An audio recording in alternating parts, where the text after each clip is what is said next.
নমস্কার। আজ আমি আপনাদের অফুরন্ত ভালোবাসাকে পাথেয় করে আবার আপনাদের সামনে উপস্থিত হয়েছি কথামৃতের অমৃত কথার একটি মূল্যবান পর্ব নিয়ে। আজ আমি স্বামী বিবেকানন্দের সঙ্গে রামকৃষ্ণ ঠাকুর রামকৃষ্ণ পরমহংসদেবের ঐতিহাসিক সাক্ষাৎকার নিয়ে দু চারটি কথা আপনাদের সামনে তুলে ধরছি।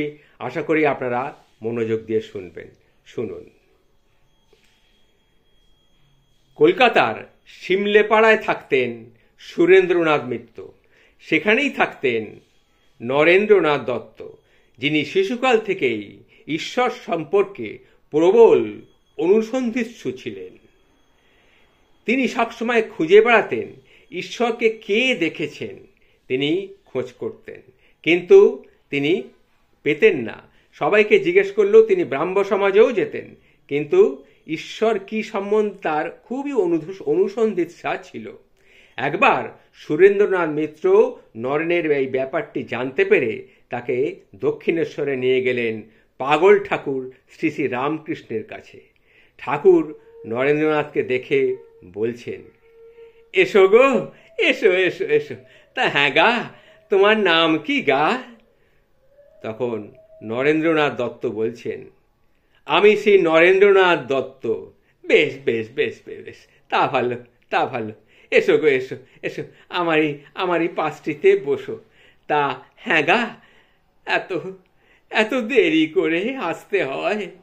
আমি যে তোর জন্যে কতদিন ধরে পথ পানে চেয়ে বসে আছি, একবারও ভাবলি নি সে কথা? তুই এত নির্মম, তুই একবারও মনে পড়লো নি আমাকে? তুই এত নির্মম। তখন নরেন্দ্রনাথ দত্ত ঠাকুরকে দেখে ভাবছেন, এ কি লোকটা এমন ছেলে মানুষের মতো কাঁদছেন কেন? ওনার এসব কথার অর্থই বা কি? উনি যেন আমার কত কালের চেনা, কত চেনা মানুষ। লোকটা পাগল নয় তো? তখন ঠাকুর বলছেন, শেষকালে মার কাছে গিয়ে কেঁদে পড়ল। বলল, মা, ওকে একবার এনে দে, মা, ওকে একবার এনে দে। এমন ধারা শুদ্ধ ভক্ত না হলে আমি বাঁচব কি করে মা? কাঁদতে কাঁদতে শেষকালে ঘুমিয়ে পড়লুম। তারপর কি হলো তুমি জানোনি বুঝি? না, আমি জানি না। তুমি জানো বই কি? তুমি জানো, তুমি সব জানো গা, তুমি সব জানো। তুমি জানো তুমি কে, তুমি কে তা তুমি জানো গা, তুমি জানো। তখন নরেন্দ্রনাথ বলছেন, আচ্ছা, আপনি ঈশ্বরকে দেখেছেন? দেখেছি গা, দেখেছি। আমি তার সঙ্গে কথাও কই, এই যেমন তোর সঙ্গে কইছি, ঠিক তেমনি। তাই নাকি? ঈশ্বরকে দেখা যায়? যায় রে, যায় যায় যায়, ঈশ্বরকে দেখা যায়। তাই নাকি? তাহলে বলুন, তিনি কোথায়? কোথায় নেই বল? কোথায় ঈশ্বর নেই তাই তুই বল? ওপরে তাকিয়ে দেখ, ওপরে, ওপরে নিচে, আকাশে বাতাসে, জলে স্থলে, অনলে অনিলে, উদরে সাগরে, কোথায় নেই তাই তুই বল? তখন নরেন বলছেন, আমি তাকে দেখতে চাই, আমাকে দেখাতে পারেন? তুই দেখবি বই কি, তুই নিশ্চয়ই দেখবি। তোর অমন চোখ, তুই দেখবি নি তো কে দেখবে রে? ওরে, তিনি সর্বব্যাপী, সর্বাতীত, সায়ন্তকাল। আপনার এইসব তত্ত্ব কথা আমি শুনতে চাই না। আমি জানতে চাই তাকে, দেখতে চাই তাকে। বলুন, বলুন ঈশ্বর কোথায়? তবে তবে শোন রে, তবে শোন। তত্ত্বমস্যি, অর্থাৎ তুই সে। আমি আমি ঈশ্বর? আপনি তো দেখছি একটা বদ্ধ পাগল। কি কি বললি? আমি আমি পাগল? শুধু পাগল নয়, আপনি একজন বদ্ধ উন্মাদ। আর ঈশ্বর তো নিরাকার, তাকে দেখব কি করে? তাকে দেখা যায় কি করে? তখন ঠাকুর বলছেন, হ্যাঁ রে, তিনি নিরাকার, আবার সাকারও বটে। তখন নরেন বলছেন, ঈশ্বর সাকার, একথা বিশ্বাস করা যায়? যায় রে, যায় যায়। কেন, তোর বিশ্বাস হয়নি? না, আমার বিশ্বাস হয় না। বেশ বেশ বেশ, তবে দেখ দেখ তোর বিশ্বাস হয় কিনা। জয় মা, জয় মা, জয় মা ভবতারিণী, জয় মা, জয় মা, জয় মা। এই কথা বলতে বলতে তিনি নরেনের কাছে এগিয়ে গেলেন। যত এগিয়ে যাচ্ছেন তত নরেন বলছেন, একই আপনি আমার দিকে এইভাবে এসছেন কেন? একই আপনি আমার পা দিয়ে আমাকে এ আমার আপনি কি করলেন? আমার সর্বাঙ্গ দিয়ে এমন বিদ্যুৎ প্রবাহ ছুটছে কেন?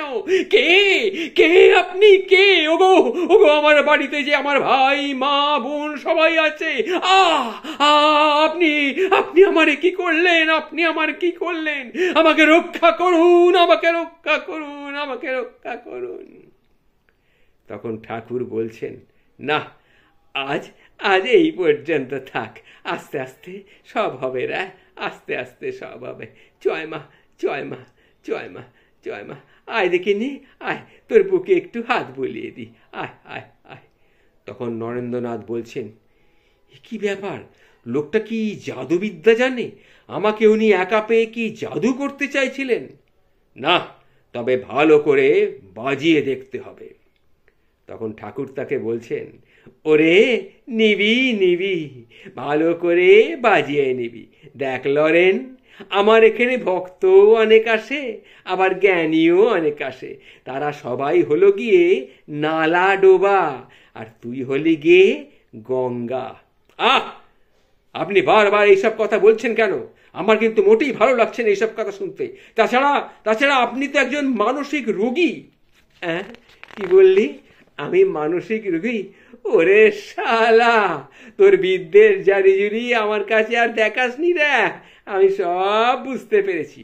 আপনি বুঝতে পেরেছেন? কি বুঝতে পেরেছেন শুনি? শোন তাহলে। আমি মাকে জিজ্ঞাসা করলো, মা, লরেন বলে এসব আমার মনের ভুল। মা বললে, তুই লরেনটার কথা শুনিস কেন রে? ও এখন অমন করছে, পরে দেখবি সব মানবে। তা ভালো। এসব কথা আপনাকে মা বলেছেন, না আপনার রাত্রে ভালো ঘুম না হয়ে মাথা গরম হয়ে গিয়ে আপনি এসব কথা আপনি শুনতে পাচ্ছেন? তা বুঝবো কি করে, আর বিশ্বাসই বা করবো কি করে? তাহলে শোন, বিশ্বাস করিসনি তো এখানে এলি কেন রে হতভাগা? এলাম আপনাকে দেখতে আর আপনার কথা শুনতে। তা বেশ, তা বেশ, তা বেশ। একই তুই আমাকে পেন নাম করছিস কেন রে? আমাকে পেন নাম করছিস কেন? তুই তো আমাকে বিশ্বাসই করিসনি, তবে পেন নাম করলি কেন রে? পেন নাম করলি কেন? আমার ইচ্ছে হলো তাই করলাম।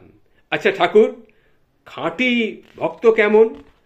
খাঁটি ভক্ত হলো গিয়ে ওই চাতক পাখির মতো। সে তাকিয়ে থাকে ওই আকাশ পানে।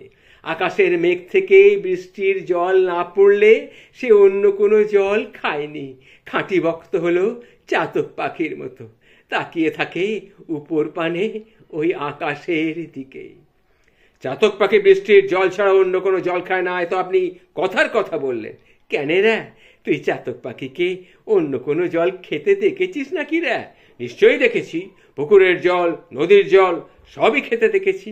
তুই আমায় দেখাতে পারিস? কেন পারবো না? ওই তো দেখুন না, গঙ্গার দিকে তাকিয়ে দেখুন, একটা চাতক পাখি কেমন গঙ্গার জল পান করছে। ওরে শালা, ওটা তো চামচিকে রে। তুই একটা চামচিকে চাতক বলে ভুল করেছিস। তা হ্যাঁ লরেন, আমাকে ওই রকম ভুল করিসনি তো? তখন নরেন বলছেন, ইস, তাই তো, খুব ভুল হয়ে গেছে। মনে হচ্ছে ঠাকুর যা বলেন তাতে সত্য আছে। আমাদের এই জগৎটার পিছনে নিশ্চয়ই কোনো একটা বড় সত্য লুকিয়ে আছে। আমাদের এই জগৎটার পিছনে নিশ্চয়ই কোনো একটা বড় শক্তি আছে। আর সেই শক্তির মানুষের মতো শরীর নেই, রূপ নেই, তাও যেমন সত্য, আবার সেই শক্তি ইচ্ছে করলে মানুষের মতো শরীর এবং রূপ ধারণ করতে পারে, এও তেমনই সত্য। তবে কি ঠাকুর সেই শক্তির রূপ? নমস্কার, আজ এই পর্যন্ত। আবার আর একদিন হবে। আপনাদের যদি এই কথাগুলি ভালো লেগে থাকে সবাইকে শেয়ার করে সবাইকে জানিয়ে দেবেন। নমস্কার।